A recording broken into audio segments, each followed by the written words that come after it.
Malay na tong gishe nang bay malayo hinke tagay nang hakchal kharito talo machang renai no khani athukiri abono shaboshiato ang bonong bay machang grito ngai abono denang vanai to ang bonong bay machang grito ngai abono denang vanai to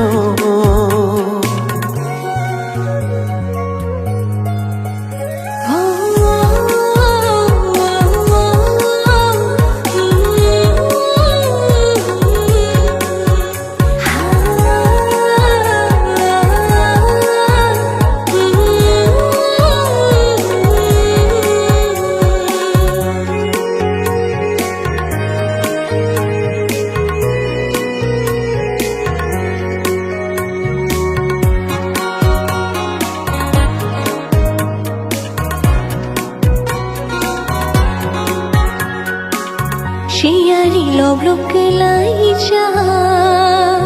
Panti bai hafar macha cha Ani gai ringo phai shiri Khani kok shawi thang cha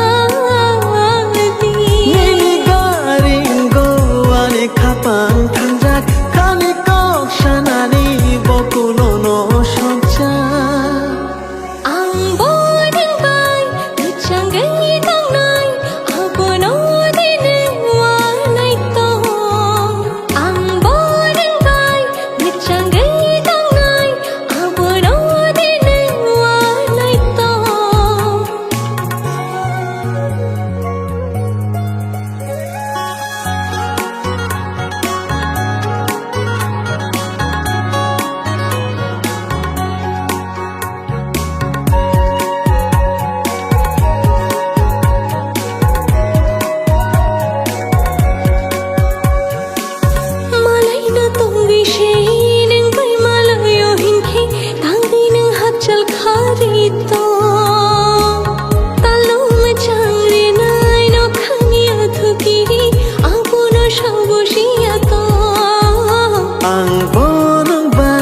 Machang grito ngai abono denang vanai to